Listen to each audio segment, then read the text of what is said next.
In this video, we are going to talk about VLOOKUP with approximation. Let us take an example. So I want to retrieve the first name for the employee code 79 equal to VLOOKUP.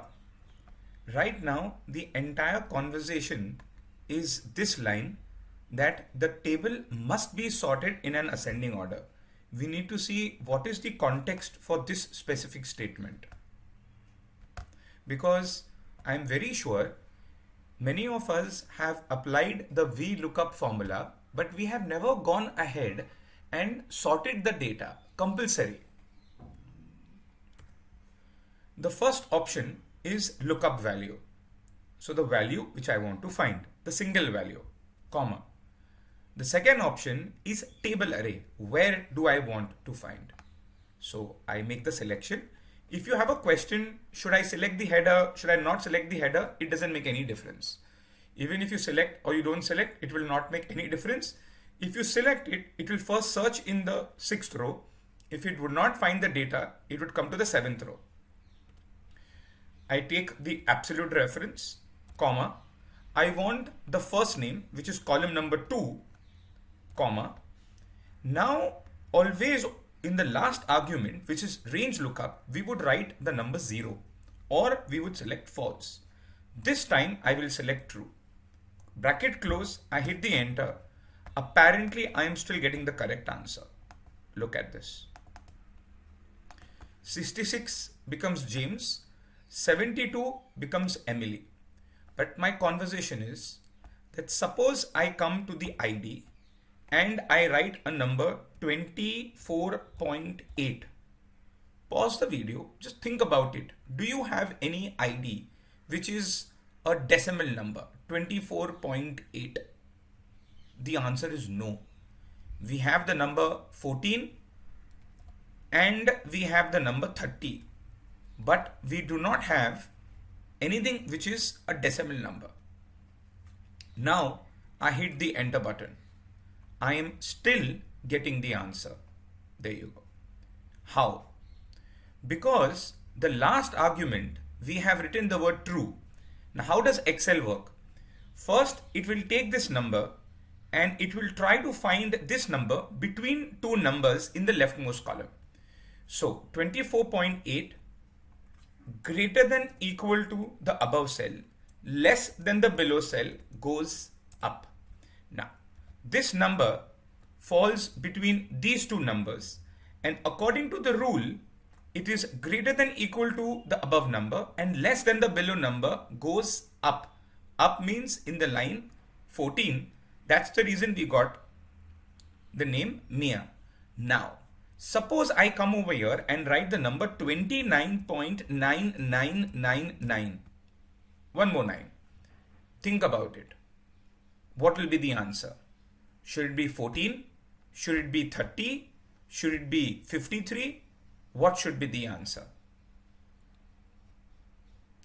The answer should be not 30 but 14, because according to the rule of the game, you are still less than the number 30, which means it goes up. And when I say it goes up, it means it goes in line number 7, that is 14. There you go. Now you will understand that in the explanation of VLOOKUP, why does it explicitly mention that the data must be sorted in an ascending order? We would like to add one more statement over there. If you are using approximations, if you do not want to use approximations, it is not going to make any difference. Why? Because you cannot have a number which is greater than 500 but less than 5. Not possible. The moment I say greater than 500, you're looking at a number which is 501, 502. That's the reason it says that the data must be sorted in an ascending order. Now, let us look at applications of this. Let us take a problem statement. Our problem statement is that if the salary is between 0 and 50,000, we want to give 5% tax. If the salary is between 50,000 and 90,000, we want to give 6% tax. If it is greater than 90,000 and less than 100,000, then 7%, and any number greater than 100,000, that becomes 9%. Now, we have discussed the rules in the previous video, and there we had this conversation.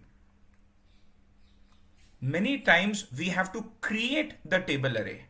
That means you will have to create the Q2. The Q2 will not be given ready-made to you. And this is the classic scenario. Q2 is where do you want to find? Now think about it.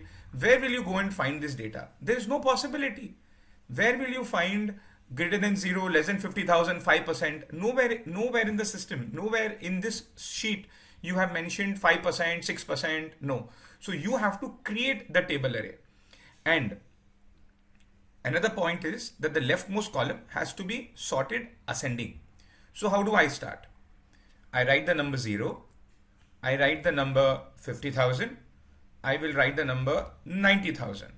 Next to the number 0, I will write 5%, 6%, 7%. Okay. And then finally, you have 100,000 and this becomes 9%. So if I give you a number, let's say 67,888. Step number 1, you will take this number. You will see this number falls between which two numbers? So it falls between 50,000 and 90,000.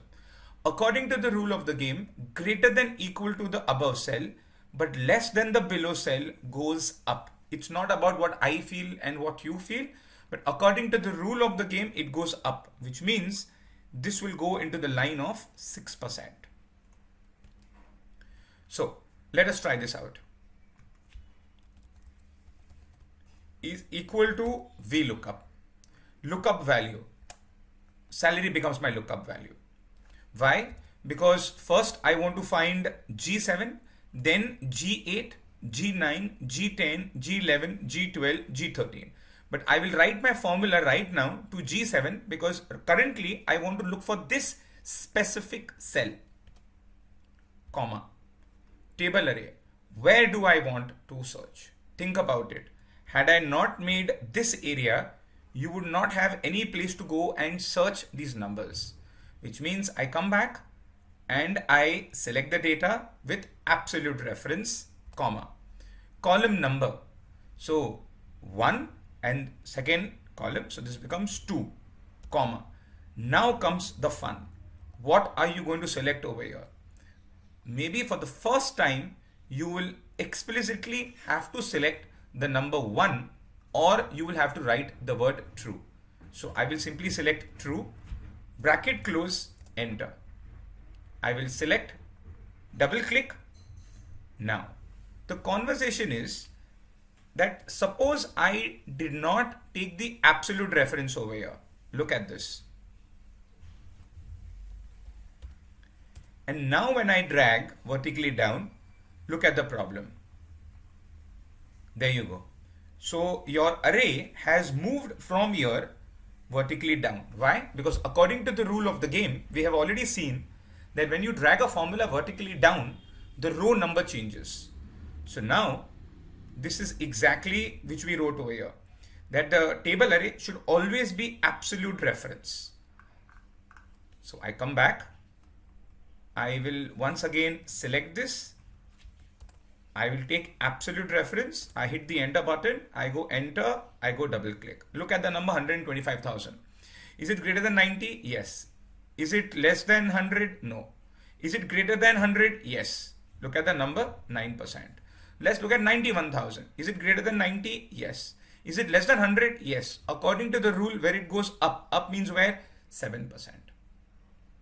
I hope you have got clarity with respect to VLOOKUP with approximation, and trust me, it's a fantastic option. You can create debtors aging. You can use this with dates, where I can have a series of dates. I can use this, for example, if I want to create a financial year. I may have my dates, and I may say financial year 25, 26, or 24, 25, depending on my dates. But obviously, I will have to create my table array. One last statement. VLOOKUP with approximation could be a classic substitute for nested if, where you have a if and within an if you have another if, a nested if statement. I hope you found this video helpful.